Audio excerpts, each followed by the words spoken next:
Okay, so something really quite significant is unfolding right now between India and Pakistan. It really is. We're seeing this incredibly rapid escalation. And it all stems from that awful terror attack just a few days back in Pahalgam, wasn't it? Yes, April 22nd.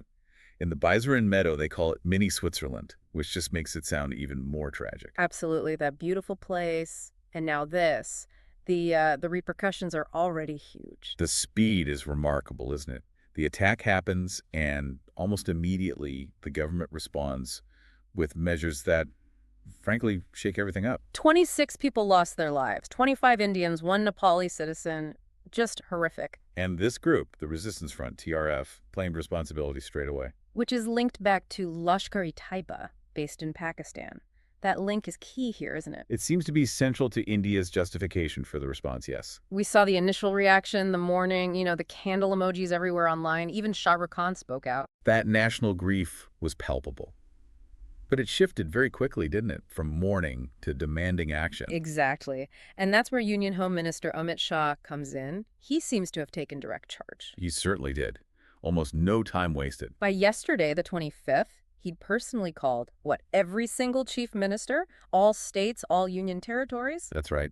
The directive was apparently crystal clear. Identify all Pakistani nationals and deport them by April 27th. Just 2 days' notice, essentially. Except for those on medical visas, they get a little longer, until the 29th. Still, that's incredibly tight. An immediate nationwide order. It signaled a very, very serious intent. No ambiguity there. And this didn't just come out of the blue. There was that big meeting beforehand. The Cabinet Committee on Security, the CCS, that was on the 23rd, the day after the attack. Chaired by PM Modi himself, Shah was there, Defense Minister Singh, Foreign Minister Jaishankar, the key players. And the first step out of that meeting was freezing all new visas for Pakistanis. Followed by the MEA just suspending all visa services entirely. So a coordinated top-down response decided very quickly, shutting down movement first. But actually implementing the deportation order. I mean, India has 1.4 billion people.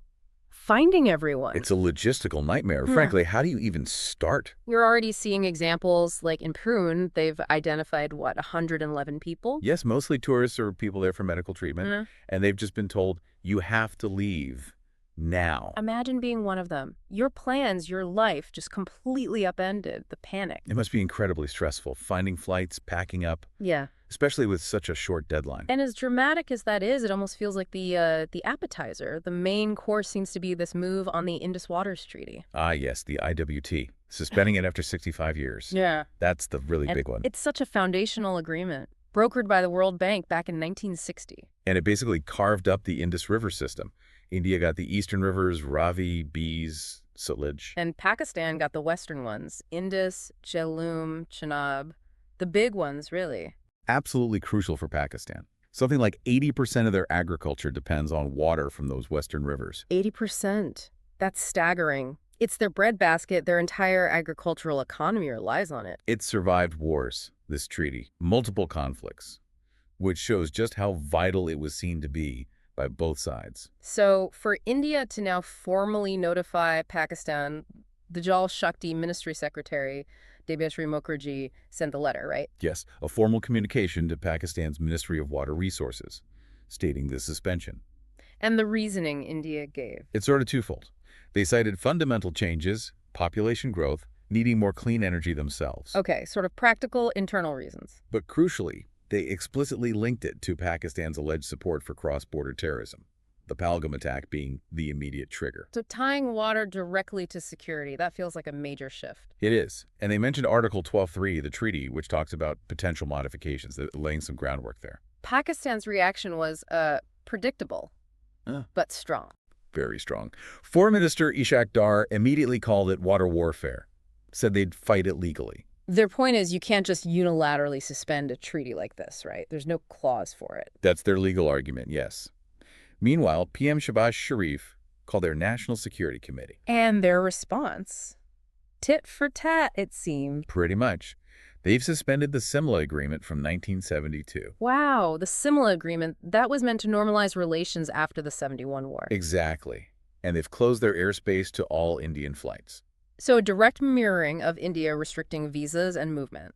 This is escalating fast. It really is. Each action met with a reaction. Let's unpack India's thinking a bit more. The Pahalgam attack was clearly the catalyst, a wake-up call, as some put it. Intelligence seems to suggest both Pakistani and local Kashmiri militants were involved. India's long-standing accusation is that Pakistan provides safe havens. So that CCS meeting outcome visas, border closure at Atari Wagah, kicking out diplomats, and the treaty suspension, it feels calculated. A deliberate turning up of the heat. A multi-pronged pressure strategy, absolutely. And Foreign Secretary Misri made it very clear. What was his exact line? Something about... He said, "These measures stay until Pakistan credibly and irrevocably abjures its support for cross-border terrorism." Very direct. No room for doubt there. It links everything back to that core demand. And it moves beyond condemnations to concrete actions with significant consequences. We also have to acknowledge the domestic angle here. Of course, after an attack like Pahalgam, there's immense public pressure. Modi and Shah needed to look strong, decisive. These actions definitely project that. It reassures the public, addresses that need for a firm response in a moment of crisis. Going back to the visa details for a second. So visas nullified by the 27th, medical ones by the 29th. And the SARC visa exemption scheme scrapped. Just 48 hours to leave under that. So there was that exception for Hindu Pakistani nationals on long-term visas. Yes, that specific group is exempt, which aligns with broader Indian policies, but adds another layer of complexity to the implementation. But for everyone else, it's that logistical nightmare again.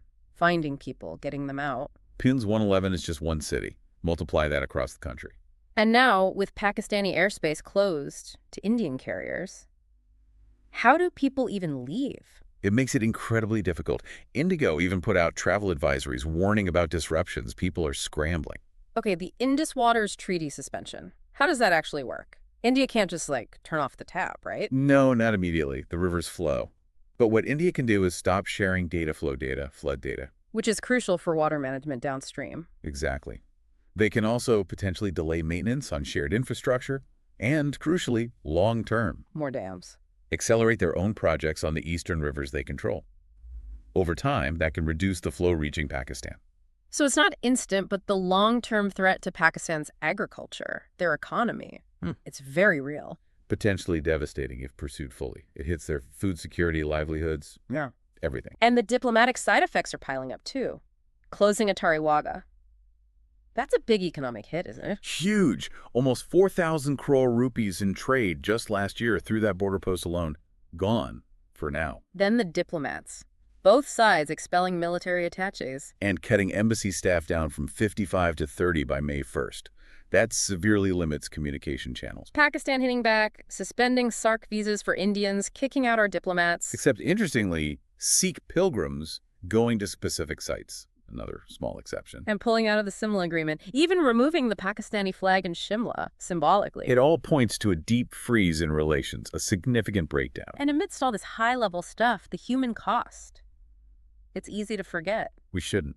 The victims in Pahalgam, Sudeep Nupani from Nepal, Sushil Nathaniel from Indore, real people, real families shattered. The vigils, the protests like that RJD candle march in Bihar, people were deeply affected. And now, the Pakistani nationals in India facing deportation. Ordinary people caught in the middle, their lives turned upside down. It's important to keep that perspective. Absolutely. How's the rest of the world reacting? Kind of as you'd expect, really. The UN Secretary General called for restraint. The U.S. condemned the attack, supported India. President Trump weighed in too, I saw, on Truth Social. Yes, supporting India's stance. Pakistan, meanwhile, denies everything, demands evidence from India. Any interesting analyst takes? Well, Sushant Singh raised a point. Is India's intense focus on Pakistan potentially distracting from internal security issues in Kashmir itself? An interesting angle. And the World Bank must be watching the Indus Treaty situation nervously. You'd have to assume so. They brokered it. Its collapse would be a major concern for regional stability. So where do things stand right now? Amit Shah had another meeting today, didn't he? Yes, so specifically on the Indus Waters Treaty's future, with the Jal Shakti Minister C.R. Patil. So they're deciding the next steps on the water strategy. Is this leverage or a permanent change? That seems to be the key question now. India's message is firm. Pakistan must change course on terrorism. But Pakistan's vowing retaliation. So we're stuck in this standoff. It looked like a prolonged period of high tension, potentially escalating further. So, to sum up, horrific attack, swift Indian response deportations, treaty suspension, diplomatic freeze. Very high stakes. India signaling strength on security, Pakistan facing major water and economic worries. Which brings us to the big question for you listening. Considering this long, complex history, the vital nature of shared resources like water, what are the real long-term consequences here? What happens when you take steps that seem this decisive, this hard to walk back? What are the ripple effects we haven't even thought of yet? Something to really ponder.